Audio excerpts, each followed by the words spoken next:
शांतिपुर के समीप ही फुलिया नामक ग्राम में एकांत समझकर एक छोटी सी फूस की झोपड़ी बना करके श्री हरिदास जी रहते थे। निरंतर भगवान नाम ध्वनि कुटिया से निकलती रहती थी। संपूर्ण देश में विधर्मियों का शासन था, बड़ा कठोर शासन उनका।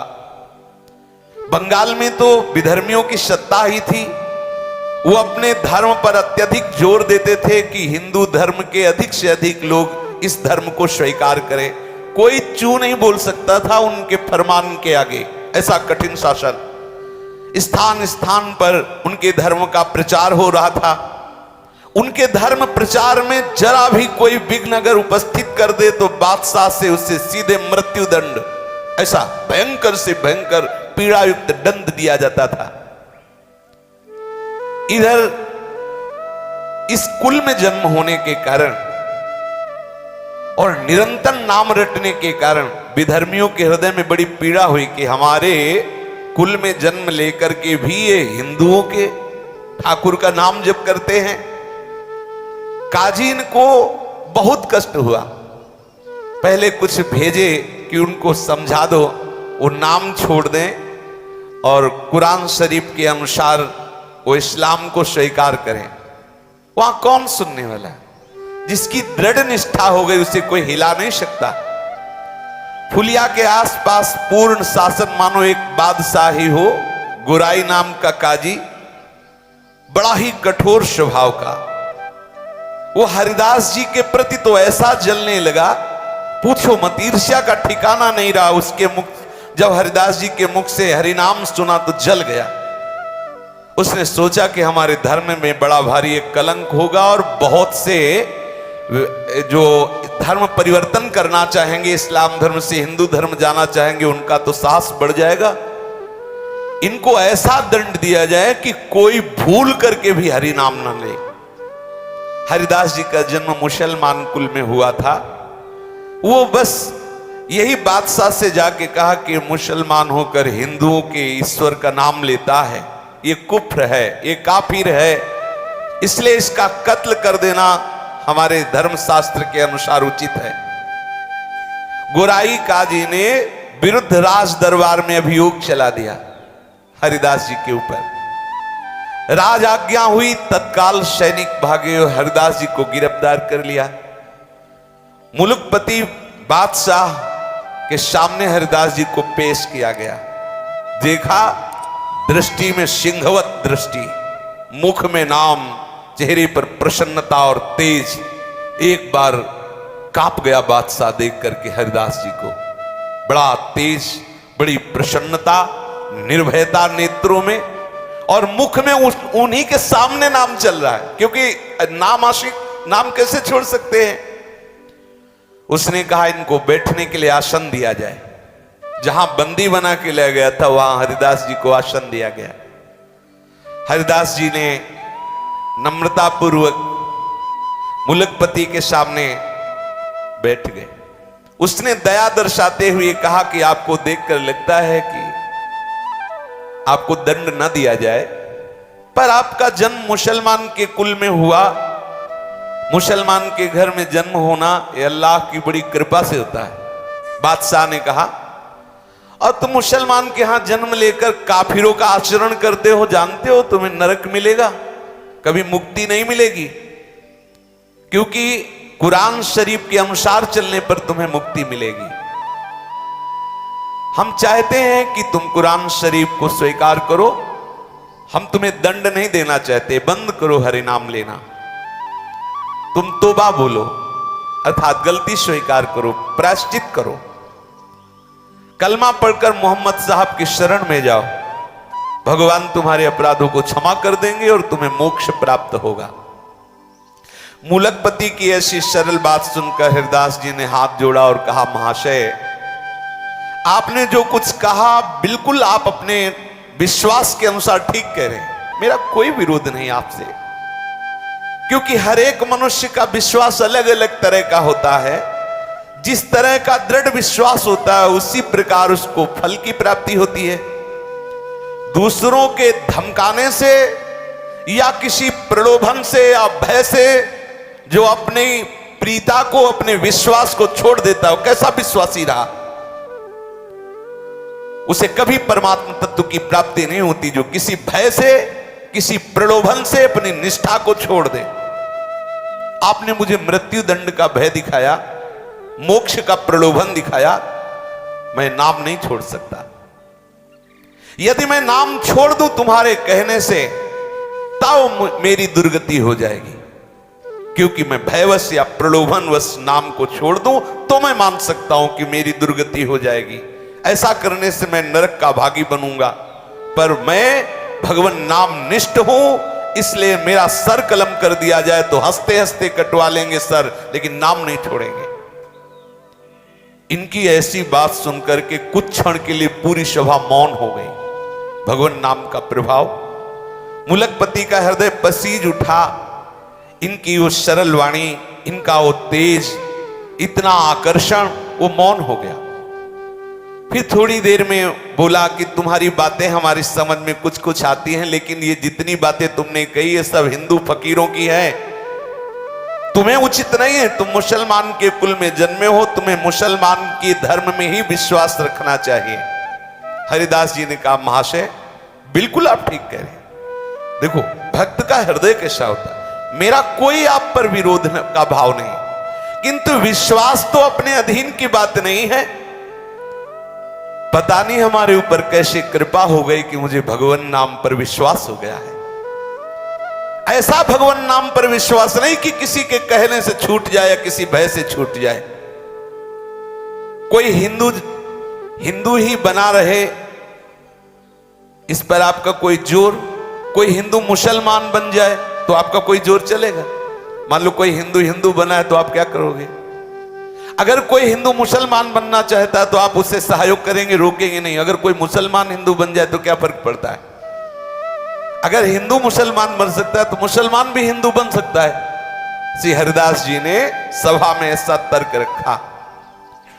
कोई हिंदू जब अपना विश्वास छोड़कर मुसलमान होने के लिए आता है तो आपने कभी उसे दंड दिया?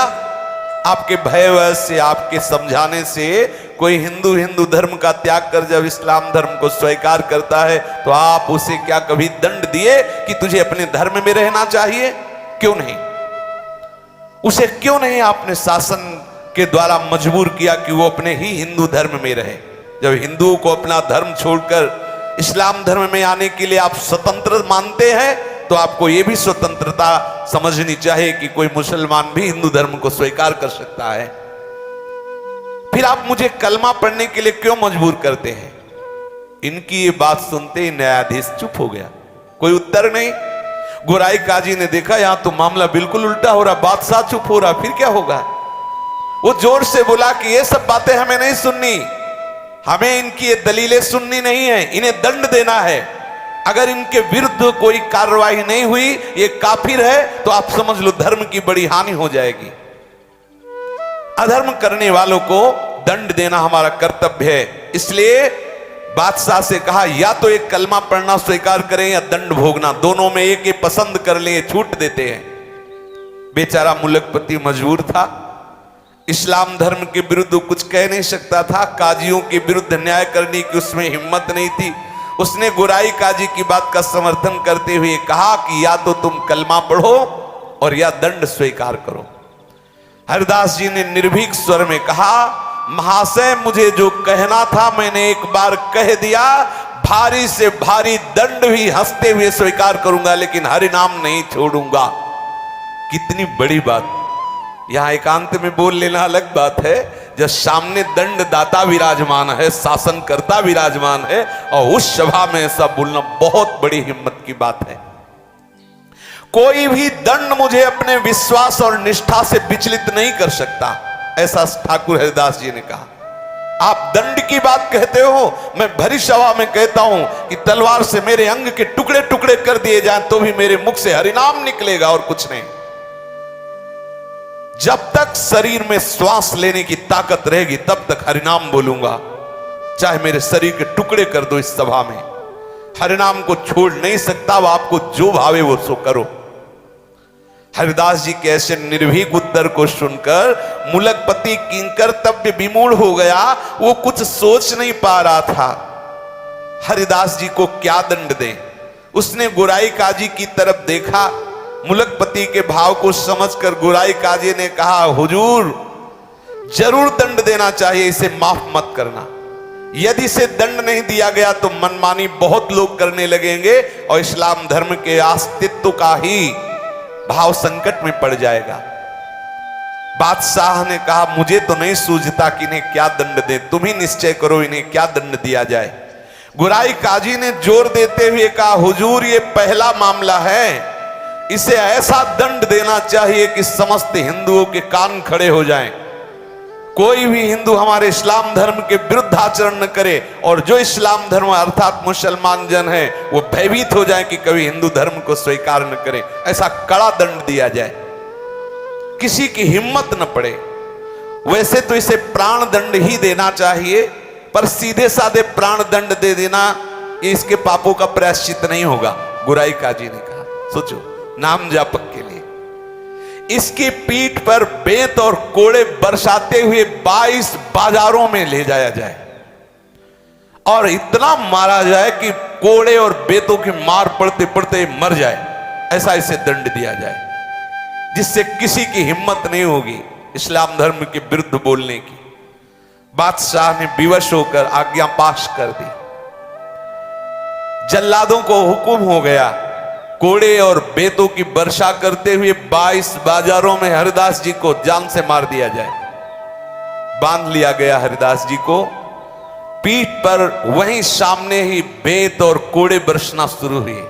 सोचो, अब उनके सुकुमार शरीर पर जे भी कोड़ों की आघात जोर से जल्लाद लोग मारते, कोड़ा तो वैसे ही खाल वो कोड़े में लगी हुई चली जाती। घाव हो, उन घावों पर बेत ऊपर से बरसते, कोड़े बरसते। हरिदास जी की शरीर की पूरी खाल उधड़ गई, मांस दिखाई देने लगा, पीठ से रक्त की धारा बहने लगी। निर्दयी जल्लाद उन घावों पर बेत की वर्षा करते। हरिदास जी के मुख से वही हरिनाम, एक क्षण के लिए भी हरिनाम नहीं रुका। कोड़ों और वेतों की वर्षा हो रही है। बाजार में जो भी देखता आंख मूंद लेता, कोई चीख पड़ता, कोई रोने लगता, हाय हाय मच गई। लेकिन बादशाह के हुक्म के आगे किसी का क्या जोर। बहुत से भक्त तो चीख चीख के रोने लगे। वो केवल कृष्ण नाम कीर्तन करते हुए बेत और कोड़ों की मार सह रहे हरिदास जी। एक बार भी ना तो जल्लादों की तरफ मुड़ के देखा, न जनता की तरफ, न एक क्षण के लिए भी नाम रुका। हर समय नाम चल रहा है। 22 बाजारों में घुमाया गया, शरीर रक्त से लथपथ है, हरिदास जी के प्राण नहीं निकल रहे। जल्लादों ने आश्चर्य प्रकट किया कि ऐसा कठोर आदमी तो आज तक हमने नहीं देखा। हम लोगों के 10-20 बेत कोड़े पड़ते ही कितने मूर्छित हो गए देखा है, लेकिन 22 बाजारों में कितने असंख्यों बेत और कोड़े पड़ गए, इसके होश जीव कितने बने हुए। ये मरेगा भी कि नहीं? अगर नहीं मरेगा तो बादशाह मुझे मार डालेगा। इसलिए वो जल्लाद कांप रहे कि मरेगा कैसे। हमें लगता है जो नाम उच्चारण कर रहा है इसी का प्रभाव है। भारी दुख में भी ना तो इसके मुंह पे कोई शिकन है, ना कोई वेदना है। अब हम लोग क्या करें? दयालु हृदय महात्मा हरिदास जी ने कहा, हरि बोल, हरि बोल, तू भी हरि बोल। बोले अब भी वो बोलता है हरि बोल, हरि बोल, ऐसे कह के फिर हरिदास जी आनंद मगन हो रहे। ये भी हरि बोल रहे, इनका भी कल्याण हो जाएगा, इसलिए आनंद हो रहा है। ऐसे जल्लादों के मुख से हरि नाम निकला, इनका भी कल्याण हो जाएगा।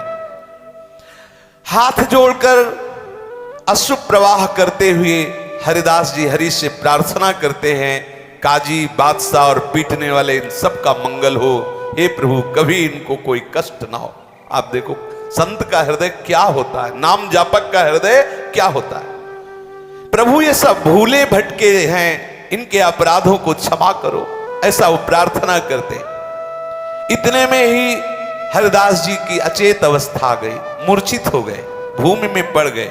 सेवकों ने देखा कि उनके प्राण संचलित नहीं हो रहे। उनको ऐसा भास हुआ मानो हरिदास जी के प्राण निकल गए। गुराई काजी को सूचना दी गई, मुलकपति को सूचना दी गई कि हरिदास जी के प्राण निकल गए। तो उन्होंने कहा ये काफिर है, इसको अगर जमीन में गाड़ दिया जाएगा तो स्वर्ग मिलेगा, इसलिए इसको काफिर को गंगा में फेंक दो, क्योंकि इस्लाम धर्म के अनुसार यदि जमीन में गाड़ा जाएगा तो इसे स्वर्ग मिलेगा। बोले इसको गंगा में फेंक दो। गोराई काजी ने कहा कब्र में गड़वा देने से मुसलमानी धर्म के अनुसार स्वर्ग की प्राप्ति होती है, इसने मुसलमानी धर्म छोड़ दिया है, इसलिए इसे गंगा में फेंक दो। जल्लादों ने बादशाह की आज्ञा से हरिदास जी के शरीर को गंगा में फेंक दिया। गंगा माता का सुखद स्पर्श होते ही, शीतल जल स्पर्श होते ही हरिदास जी को चेतना आ गई, जागृत हो गई चेतना। धीरे धीरे गंगा के प्रवाह से वो फुलिया के समीप घाट पर आके लग गए। अब दर्शनार्थियों की भीड़ एकत्रित हो गई, क्योंकि सबको पता था, वो तो 22 बाजारों में जब मारा तो सबको पता था, अरे सबने देखा हरिदास जी जीवित है। चारों ओर प्रसन्नता का समाचार फैल गया। लोग ठाकुर हरिदास जी के दर्शन के लिए बड़ी उत्सुकता से आने लगे। जो भी सुनता हो सब भागते हुए दूर दूर से लोग आने लगे। बादशाह और गुराई काजी के पास सूचना पहुंची कि हरिदास जी तो जिंदा है, गंगा में फेंक दिए गए थे और परीक्षण के साथ फेंके गए थे, ऐसे थोड़ी देखा गया था कि प्राण संचलित नहीं हो रहे। घबरा गया बादशाह कि कोई साधारण नहीं, 22 बाजारों में बराबर अनवरत असंख्यों बेत और कोड़े मारे गए, खाल शरीर में नहीं, फिर भी प्राण। हृदय से घबरा करके, आखिरकार कोई सत्ता है, हृदय से घबरा गया और बादशाह स्वयं काजी के सहित आया दर्शन करने हरिदास जी के। फुलिया में जहां हरिदास जी रुके हुए थे, बादशाह ने आया, आकर के नम्रता पूर्वक हाथ जोड़ा, सर झुकाया और कहा आप मुझे क्षमा करें, मैं दंड देने के लिए मजबूर था, इसलिए दंड दिया, मैं आपके प्रभाव को नहीं जानता था, मेरे अपराध को क्षमा कर दो। और आज से मैं ये पास करता हूं कि आप खूब हरिनाम जप करो, कोई नहीं बोलेगा। ऐसा बादशाह ने सर, देखो भगवान का सब लीला विलास है। आज से आपके भजन में कहीं कोई भी विघ्न नहीं पहुंचाएगा, ये फरमान जारी कर दिया बादशाह ने। हरिदास जी नम्रता पूर्वक कहा कि महाशय आपका तो कोई अपराध है ही नहीं, क्योंकि मनुष्य अपने कर्मों के अनुसार दुख सुख भोगता है। कोई हमारे ऐसे कर्म रहे होंगे जिनको भगवान ने पवित्र करने के लिए तुम्हें प्रेरणा की। देखो संतों का हृदय कैसा होता है। हरिदास जी की ऐसी सरल निष्कपट बात सुनकर बादशाह आनंद मगन हो गया।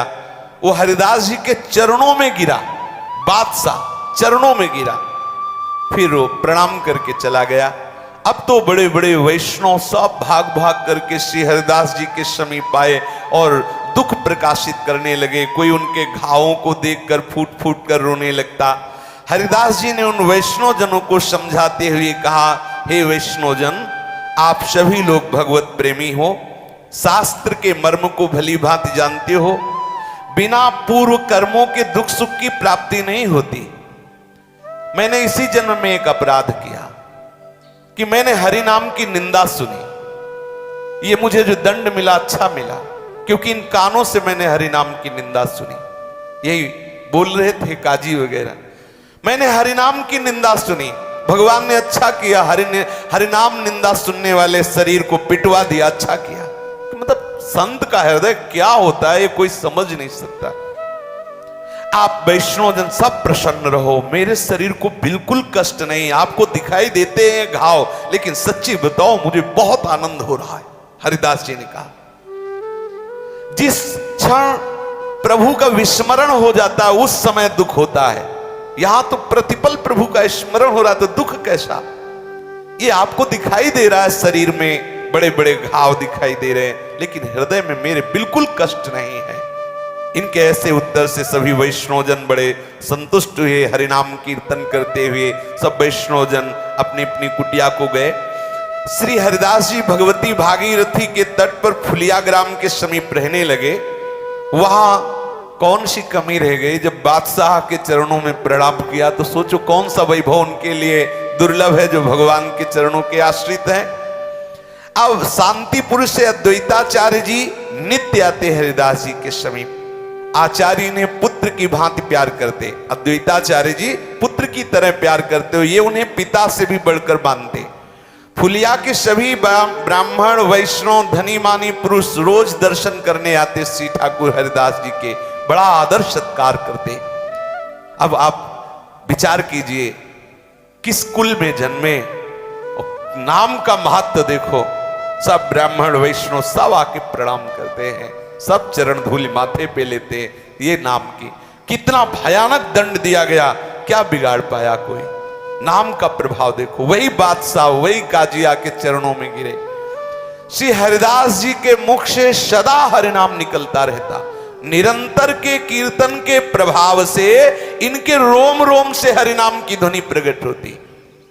अगर कोई हरिदास जी के सामने जरा सी कोई भगवान की बात कर, सुनते ही ये अशुभ प्रवाह होने लगता, मूर्छित हो जाते, एक साथ शरीर में साफ सात्विक भाव प्रकट हो जाते। एक दिन की बात है, ये अपनी कुटिया से कहीं जा रहे थे तो रास्ते में इन्हें मंजीरा मृदंग की आवाज सुनाई दी। श्री कृष्ण कीर्तन समझकर ये उसी ओर चल पड़े। उस समय एक डंक नाम की जाति के लोग मृदंग मजीरा बजाकर नृत्य किया करते थे और नृत्य के साथ वो हरि लीलाओं का पदों का गायन करते। उस समय कोई डंक नृत्य कर रहा था और हरिदास जी जब पहुंचे तब डंक भगवान की काली दमन की लीला का पद गा रहा था। डंक का स्वर कोमल था, नृत्य में प्रवीण था, गाने का अभ्यास, और बहुत सुंदर भाव से वो ये विलाप करने लगा कि जब लाल जी नाग नाथने के लिए काली देह में कूदे तो यशोदा मैया जो विलाप कर रही थी वो। भाई विलाप की बात सुनते ही धड़ाम से गिरे हरिदास जी, साफ सात्विक भाव प्रकट हो गए, अश्रु प्रवाह हुंकार और तड़प रहे हैं जमीन पे। डंक बड़ा सात्विक था, वो महापुरुषों के भावों को जानता था, देख के समझ गए कि ये तो कोई महापुरुष है। तत्काल नृत्य बंद किया, इनके चरणों में लौट गया, थोड़ी थोड़ी धूल उठाई, मस्तक पर धारण किया, स्तुति करने लगा। अब तो बहुत से भक्त हरिदास जी की चरण धूलि ले लेकर अपने माथे पर चढ़ाने लगे, कोई उसे बांधकर रज को घर ले जाने लगे। अहो भाग्य से प्रेमी महाभागवत की चरण रज मिली। वहीं पर एक ब्राह्मण बैठा था, वो देख के जल रहा था कि देखो किस कुल में हरिदास जी जन्मे और सब इनकी चरण धूल ले रहे हैं, मैं मिश्रा जी मेरी कोई बात पूछ नहीं रहा। तो वो थोड़ी देर के बाद वो फिर डंक पद गाने लगा। अब वो ब्राह्मण एकदम जैसे हरिदास जी हुंकार करके गिरे थे वैसे वो भी गिरा। अब जो ही वो गिरा, वो तो पूरा देख ही रहा था कैसे हरिदास जी करे, तो वैसे ही करने लगा। डंक ने जब देखा तो देखते ही समझ गया ये तो नाटक कर रहा है, तो जिस ढोल से डंडा बजा रहा था वही डंडा लेकर ब्राह्मण को पीटने लगा। हरिदास जी की चरण धूल ली और उसके तो डंडा पीटने लगा। अब दो चार डंडे में तो सहने की बात हो, लेकिन जो बराबर पीटता ही जा रहा तो भूत भी भाग जाते हो। तो ब्राह्मण देवता नाटक ही कर रहे थे, उठ के बैठ गए, भागे। लोगों ने कहा उस डंक से कि हरिदास जी ऐसे ही गिरे तो तुम चरण धूल लिए, ब्राह्मण गिरा तो तुमने डंडे से पिटाई की, ऐसा क्या? तो डंक ने कहा हरिदास जी महाभागवत हैं, इनमें वास्तविक सात्विक भाव है, भगवत भाव है। और ये ब्राह्मण दंभ कर रहा था, ये प्रशंसा के लिए नाटक कर रहा था, और ढोंग को ठीक करने के लिए स्तुति पूजा नहीं, उसके लिए तो पिटाई चाहिए। ऐसा बोले मूर्खों के सामने भले ढोंग काम करे, हम लोगों के सामने नहीं। हमारे नेत्रों के सामने हजारों लोग आते जाते हैं, मुझे खूब पहचान है कौन महाभागवत है और कौन पाखंड कर रहा है। हरिदास जी सचमुच महान रत्न है, उनके रहने से भारत देश पवित्र है। आप लोग बड़े भाग्यवान हैं जो ऐसे महापुरुष का दर्शन पा रहे हैं। डंक की बात सुनकर सभी को परम प्रसन्नता हुई और सब लोग हरिदास जी की भूरी भूरी प्रशंसा करने लगे। महात्मा हरिदास जी फुलिया के पास ही पुण्य सलीला मां गंगा के किनारे पर एक गुफा में रहते थे। अब तो हरिदास जी की ख्याति फैल गई थी, बहुत हजारों की भीड़ दर्शन करने आती। नित्य प्रति सैकड़ों लोग गंगा स्नान करने आते। जैसे गंगा जी पे श्रद्धा वैसे ही हरिदास जी पे श्रद्धा, सब आते हरिदास जी को प्रणाम करते, उनकी चरण धूल माथे पे लगाते। अब एक बात थी कि इस गुफा के समीप जो आता बड़ी जोर से खुजली पैदा हो जाती सबके, और सब परेशान हो जाते। हरिदास जी को कभी खुजली नहीं हुई। अब ये बात बहुत जोर से फैल गई तो एक आयुर्वेद के आचार्य वहां आए और उन्होंने कहा कि यहां कोई बहुत बड़ा विषैला सांप रहता है और उस विषैले सांप के प्रभाव से वायुमंडल में जहरीला प्रभाव है, इसीलिए खुजली हो रही है, लोगों को भांति भांति की हानि भी पहुंच सकती है। हरिदास जी से कहा कि आप यहां से चले जाइए, वो विषधर सर्प जो है बहुतों की हानि कर सकता है, क्योंकि बहुत लोग यहां आएंगे दर्शन के लिए, तो किसी न किसी तरह से श्वास प्रश्वास में ऐसी जहरीली वायु जाएगी जिससे किसी की मृत्यु भी हो सकती है। हरिदास जी ने कहा कि भाग तो नहीं सकते यहां से, हम यहां से छोड़ नहीं सकते, क्योंकि यहां भगवती गंगा जी और बहुत सुंदर गुफा एकांत है, भजन में अच्छा लगता है। शारीरिक जो कष्ट होगा होना होगा तो हो ही जाएगा, उसके लिए हम स्थान नहीं त्यागेंगे। लेकिन उसने आग्रह किया कि आपकी बात नहीं, केवल बहुत हजारों लोग दर्शन करने आते हैं, हजारों लोगों को कष्ट होगा। तो हरिदास जी ने कहा कि कल तक का समय दीजिए, अगर कल तक सबके सामने सांप यहां से निकल के नहीं चला जाएगा तो हम कुटिया छोड़ देंगे और चले जाएंगे। हरिदास जी कीर्तन में मगन हो गए। बड़ा आश्चर्य, सब लोग हरिदास जी के समीप कीर्तन कर रहे थे, उसी समय देखा कि एक दूर से अंधकार का नाश करते हुए एक प्रकाश पैदा हुआ। सभी भक्त आश्चर्य के साथ देख रहे थे और विचित्र रंग बिरंगा बड़ा भयंकर सर्प फण फैलाए हुए उधर से, वो जो प्रकाश था वो मणिधर सर्प की मणि चमक रही थी, उसके मस्तक की मणि प्रकाश फैला रही थी। सभी ने देखा कि सर्प वहीं जहां हरिदास जी कीर्तन कर रहे थे दूर से निकल करके और दाहिने करते हुए कीर्तनकार भक्तों को, और वहां से सबने देखा। दर्शनार्थियों को बड़ा आनंद हुआ कि हरिदास जी के देखो नाम का प्रभाव, ये भयंकर विषधारी सर्प अपने आप यहां से छोड़कर चला गया। श्री हरिदास जी फुलिया में रहते हुए गंगा जी का सेवन करते, अद्वैताचार्य जी का सत्संग करते। उसी सप्तग्राम में हिरण्य और गोवर्धन मजूमदार नाम के दो धनी जमींदार भाई निवास करते थे। उनके कुल पुरोहित परम वैष्णव शास्त्रवेत्ता पंडित बलराम आचार्य थे। आचार्य महाशय वैष्णवों का बड़ा ही आदर सत्कार किया करते थे। अद्वैताचार्य जी से उनकी अत्यंत घनिष्ठता थी। दोनों ही विद्वान थे, कुलीन थे, भगवत भक्त थे और देश काल के मर्मज्ञ, देश काल के मर्म को जानने वाले। हरिदास जी कभी कभी सप्तग्राम में जाकर बलराम आचार्य जी के यहां भी रहते थे। आचार्य इनकी नाम निष्ठा देखकर बहुत प्रभावित थे, बड़े प्रसन्न होते हरिदास जी को देखकर और हृदय से लगा लेते, पुत्र की तरह दुलार करते। गोवर्धन मजूमदार के पुत्र रघुनाथ दास जी अभी बालक थे। वो जब हरिदास जी को नाम जपता देखते तो उनके मन में विकलता हो जाती, मैं कब नाम जप करूं। ये वही रघुनाथ दास जी जिनकी महिमा गाई जाती है, सोवत हु रसना रटे राधा कृष्ण सुना। आचार्य ने मजूमदार की सभा में ले गए। मजूमदार महाशय अपने कुलगुरु के चरणों में अत्यंत श्रद्धा रखते थे, वैष्णव भक्तों का यथेष्ट आदर करते थे। अपने कुलगुरु के साथ हरिदास जी को आया देखकर हिरण्य और गोवर्धन दोनों भाइयों ने आचार्य के सहित हरिदास जी को उठकर अभ्यर्चना की, शिष्टाचार किया और उन्हें बैठने के लिए आसन दिया। हरिदास जी बिना किसी रोक टोक के निरंतर मुख से नाम जपते रहते। सभी लोग देखकर आश्चर्यचकित, इनको किसी के प्रणाम नमस्कार से कोई मतलब नहीं। ये नाम कितने नाम निष्ठ महाभागवत है, सब देखकर आश्चर्यचकित होते। निरंतर नाम चल रहा है। इनके निरंतर नाम जप को देखकर कोई ऐसा नहीं होता जो एकदम आसक्त ना हो जाए। ये देखो, नाम जापक में एक विशेष आकर्षण होता है। बहुत से पंडित लोग भी वहां बैठे हुए थे। भगवान नाम जप का प्रसंग आने पर पंडितों ने नम्रता पूर्वक पूछा कि भगवान नाम जप का अंतिम फल क्या है, इससे किस प्रकार के सुख की प्राप्ति होती है? क्या हरिनाम जप से सभी दुखों का नाश हो जाएगा? क्या केवल नाम जप से मोक्ष मिल जाएगा? हरिदास जी ने उस सभा के पंडितों से हाथ जोड़ करके कहा, महानुभावों, मैं तो बहुत नीच हूं, आप तो ब्राह्मण देवता हैं, बड़े शास्त्रज्ञ हैं, धर्म के मर्म को भली भांति जानने वाले हैं, वैष्णव ग्रंथों का, शास्त्रों का स्वाध्याय किया है, मैं आपके सामने क्या बोलूं? किंतु जब आपने प्रश्न किया है तो मैं आपको इतना बता देता हूं कि भगवान नाम से क्या नहीं हो सकता, कौन सा सुख नहीं मिल सकता। भगवान नाम सर्वश्रेष्ठ महामहिमा में है। जो भगवान नाम जप करता है उसके हृदय में अखंड प्रसन्नता विराजमान हो जाती है, क्योंकि नाम नामी को घसीट कर हृदय में प्रकाशित कर देता है। सर्वश्रेष्ठ फल नाम नामी को आकर्षित करके हृदय में प्रकाश, भगवान को बांध लेता है नाम।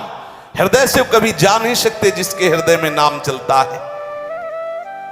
नाम जप करने वाला यदि मोक्ष चाहे तो मोक्ष मिल जाए, दुखों का अत्यंता भाव हो जाए, सगुण निर्गुण जो ज्ञान चाहे वो सब ज्ञान प्राप्त हो जाए। जिसका अंतिम ध्येय है नाम, क्या नहीं प्राप्त हो सकता। पंडितों की सभा में हरिदास जी ने कहा, कहीं भी रहे, कैसी भी परिस्थिति में रहे, किसी भी योनि में रहे, निरंतर भगवान नाम जो स्मरण कर रहा है, भगवान उससे कभी पृथक नहीं रह सकते। नाम जापक के साधक का अंतिम लक्ष्य है, भगवान नाम के साधक का साध्य भी साधन भी सब नाम ही है। नाम जापक का लक्ष्य नाम है, कभी नाम न छूटे। भगवान नाम से जो अन्य किसी फलों को चाहता है वो भी उसका रहस्य नहीं जान पाया नाम का। नाम का फल है नाम में प्रीति हो जाए, क्योंकि जिसे नाम में प्रीति है मोक्ष, प्रेम, भगवत प्राप्ति, तत्व ज्ञान, सगुण निर्गुण जो सब आ जाएगा हृदय में। यदि आप इसके सिवा और कुछ जानते हो तो बताएं। हरिदास जी ने कहा, इनकी ऐसी युक्ति युक्त सार गर्भित मधुर वाणी सुनकर सभी को प्रसन्नता हुई। सभा में गोपाल चक्रवर्ती नाम का बैठा हुआ आदमी था, वो बड़ा तार्किक था। हरिदास जी की बात का खंडन करते हुए खड़ा हुआ और बोला, केवल भावुकता की बातें मत बोलो, पढ़े लिखे तो हो नहीं, नाम जोर से उच्चारण करते हो, बस कह दिया सब हो जाएगा नाम से, शास्त्रों का अध्ययन किया है। अब हरिदास जी चुप हैं। भगवान नाम से कहीं दुखों का नाश होता है, ऐसा उसने बोला। बड़ा अपने को पंडित समझता था। शास्त्रों में जो भगवान नाम की महिमा गाई गई है वो केवल अर्थवाद है। ये देखो घोर नामापराध। जो पंडिताभिमानी जन हैं, जिनको शास्त्रों का अभिमान है, वो बुद्धि ऐसी जिनकी है कि अरे ये केवल स्तुति है, बहुत बड़ा अपराध है, यथार्थ बात नहीं है, ये तो स्तुति परक बात है, ऐसा उसने कहा। हरिदास जी इतना सुनते ही आवेश में आ गए। कोई भी भक्त जहां नाम की निंदा हो, हरि नाम की, राधा नाम, कृष्ण नाम की, वो कैसे शांत बैठ, आवेश में आ गए और उनका भगवान नाम में अर्थवाद का आरोप करते हो, शुष्क तार्किक हो, भगवान नाम के महात्म को समझते नहीं हो, भगवान नाम में अर्थवाद करते हो, ऐसा हो ही नहीं सकता। भगवान नाम में जितनी सामर्थ्य तुझे क्या पता, सब शास्त्र उसी में समाहित हैं। उस गोपाल चक्रवर्ती ने अपनी बात पर जोर देते हुए कहा, तुम मूर्खों को बहकाओ। कहले अजामिल ने पुत्र के बहाने नारायण नाम लिया तो तर गया, तुम्हारा घट घट व्यापी भगवान इतना बेसमझ है कि वो नहीं जान रहा था कि पुत्र को पुकार रहा है नारायण। अर्थवाद नहीं तो और क्या है। हरिदास जी ने कहा, अर्थवाद कहने वाले निरंतर अनर्थ को प्राप्त होते हैं, तू भगवान नाम की अवहेलना करता है। जोश में आकर गोपाल चक्रवर्ती ने कहा, यदि भगवान नाम स्मरण करने से मनुष्य की नीचता जाती रहे तो मैं अपनी नाक कटवा लूं। हरिदास जी ने कहा, यदि भगवान नाम के जब से नीचता की जड़ मूल से नाश वाली वृत्ति न प्रकट हो जाए तो मैं नाक कान सब कटवा लूं। तुम क्या समझते हो भगवान नाम को। ये बात बढ़ते देखकर आचार्य द्वैताचार्य जी ने कहा, शांत रहो, क्योंकि जो बड़े महापुरुष होते हैं वो सब तर्क विवाद। उस वैष्णवापराधी को पीनस रोग हुआ, कुछ ही दिन में उसकी नाक सड़ गई। जो कह रहा था नाक कटवा ले, काटना नहीं पड़ा, सड़ गई, कीड़े पड़ गए नाक में। वैष्णव, घोर वैष्णव अपराध से हरिदास जी जैसे नाम प्रेमी महापुरुष से तर्क विवाद निश्चित समझो। कालांतर में उसकी सड़ गई नाक, अपने आप सड़ के कट गई। हरि निंदा करने वाले हरिनाम निंदक को निश्चित दुर्गति भोगनी पड़ती है। जो नाम जापक है क्या नहीं हो सकता। इसलिए हम पूर्ण विश्वास करके निरंतर नाम रटें, पर सावधानी ये रखें कि नाम की महिमा, नाम का अनुभव जब तक श्रद्धालु न हो, कोई निज जन न हो, तब तक उसे वर्णन न करें, नहीं तो अपने अंतर से भी आप हाथ धो बैठेंगे। आपकी रुचि खत्म हो जाएगी, आपके अनुभव आना बंद हो जाएंगे, आपके अंदर जो दिव्यता है, जो भागवतिकता है, वो छुप जाएगी। गंभीर रहो, शांत रहो, निरंतर नाम जप करो। कोई अधिकारी भगवत प्रेरणा से ऐसा आ जाए तो भले आप नाम की महिमा का गान करो, भले अपने अनुभव